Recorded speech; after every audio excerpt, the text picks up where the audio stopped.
नमस्कार.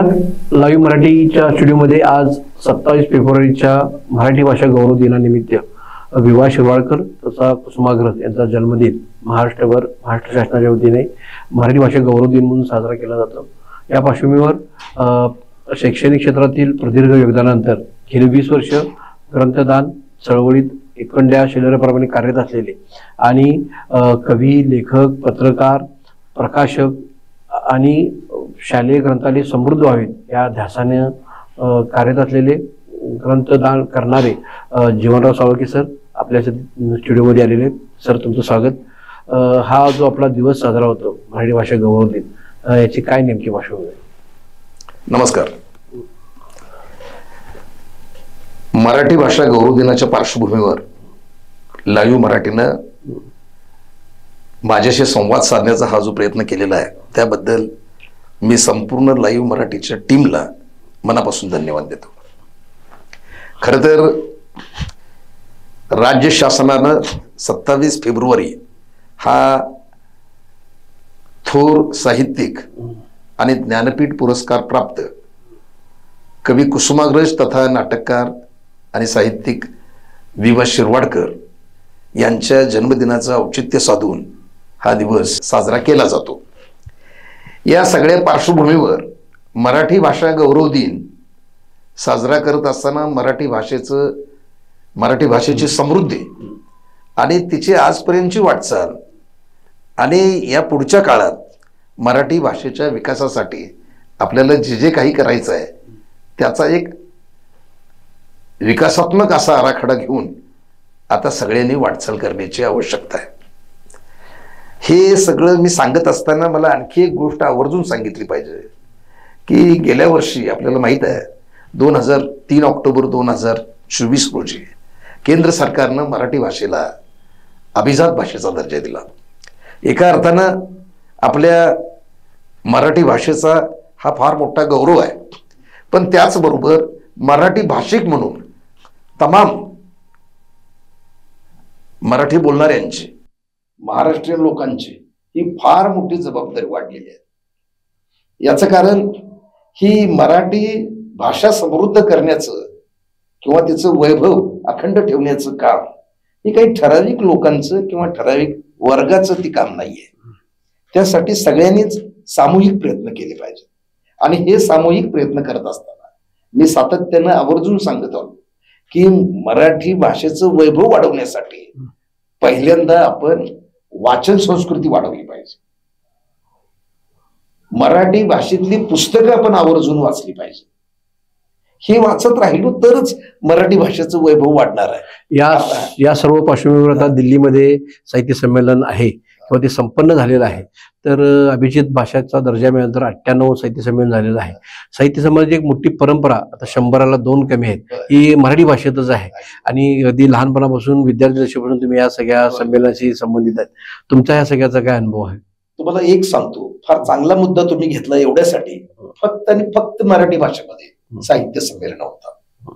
ती मग अखिल भारतीय स्तरावरची असतील किंवा अगदी आपल्या सीमा भागात अगदी प्रदेशापुरती असतील, सीमा भागातली असतील, अगदी ग्रामीण स्तरावर. बरोबर आहे तुमचं. होणारी कारदग्यापासून निपाणीपर्यंत सगळे होतात. सीमा भागातली संमेलन असतील. मराठी भाषिकांच्या मध्ये आपल्या भाषेचं जे भाषेबद्दलचं जे प्रेम आहे ते प्रेम व्यक्त करण्याची ही एक संधी आहे असं मी मानतो. अर्थात हे जरी असलं तरी केवळ त्याची उत्सवप्रियता असं त्याचं स्वरूप राहू नये, उत्सवी स्वरूप राहू नये.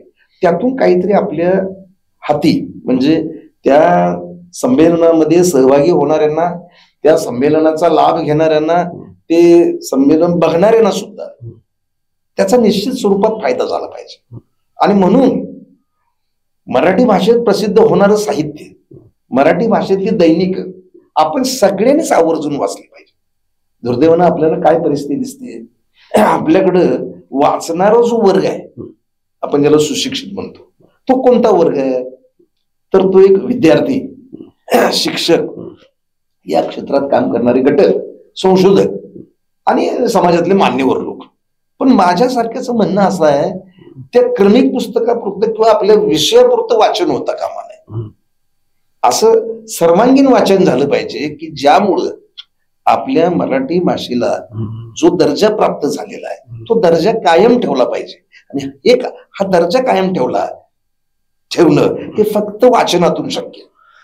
वाचन करणं हेच महत्वाचं आहे. मराठी भाषा ही ज्ञान भाषा व्हावी असं सर्वांचं असतं की हिंदी भाषिकच्या माणसाला माहिती असतं की कुठल्याही भाषेत कुठलाही विषय येऊ दे हे ह्या विषयाचं पुस्तक आपल्या भाषेत पाहिजे म्हणून भाषांतर होतं.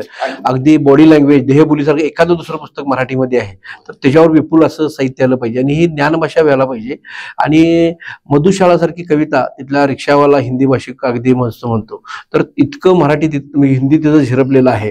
या पार्श्वभूमीवर आपले मराठीचं काय वाटतं? फार चांगला मुद्दा काढला. याचं कारण असं आहे, हा मुद्दा थोडासा या मराठी भाषेच्या एकूण या विषयाच्या अनुषंगाने थोडासा बाजूला जाईल. आता मला सांगा, मृणाल सेन सारखा बंगाली दिग्दर्शक एक माझ्या माहितीनुसार भुवन शोम सारखा अपवादात्मक हिंदी चित्रपट सोडला तर सगळे चित्रपट तो आपल्या भाषेत बनवतो. म्हणजे भाषेचा जो हा अभिमान आहे, भाषा ही आपली अस्मिता आहे, या दृष्टिकोनातून तिथले जे कलाकार वागतात तसं आपल्याकडे दिसतं का? खरं हे आपण बघायला पाहिजे. सर तशा बाबतीत सर की मराठी माणसाला हिंदी शिकावं लागत नाही. म्हणजे देवनागरी लिपी एक असल्यामुळे भागता बघता दाबदेशी पड्या असं म्हणजे ते होतं. तसं तेलुगू तामिळ कन्नडला कसं त्याला मराठी भाषा हिंदी भाषा शिकावी लागते. त्यामुळे तो एक मुद्दा कटाप आहे. म्हणजे हे मराठीचं बलस्थान म्हणायचं की मराठीचं बलस्थानच आहे. आता मी परत सांगतो, दिवाळी अंकांची परंपरा सुद्धा कुठं आहे दुसरीकडे? अन्यत्र कुठेही तुम्हाला आढळणार, फक्त मराठी भाषेत आढळेल.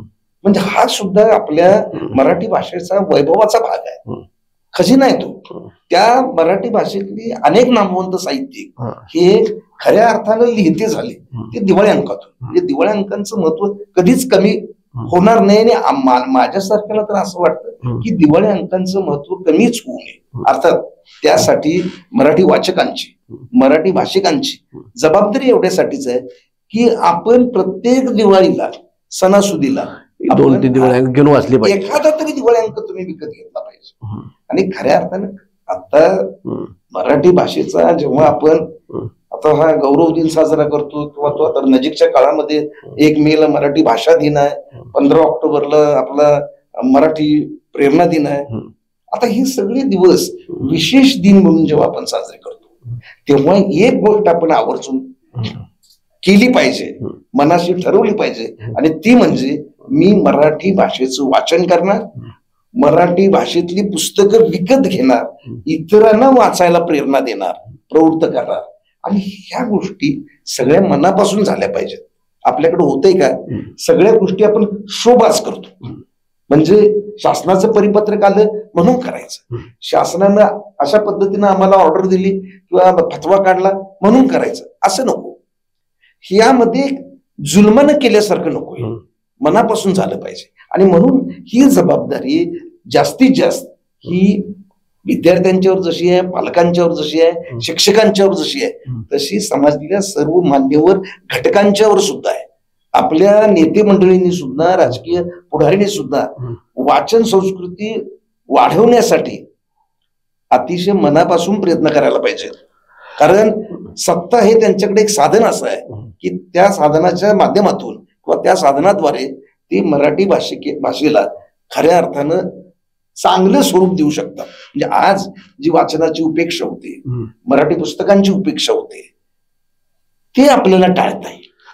सरांशी आपण असा संवाद सुरू ठेवणार आहोत. कार्यकर्ता बेस सरांचं मोठं काम या सगळ्या ह्याच्यामध्ये झोकून देऊन असं आहे. हा पूर्वार्ध झालाय आणि उत्तरार्ध पुन्हा एकदा सरांशी आपण संवाद साधणार आहोत.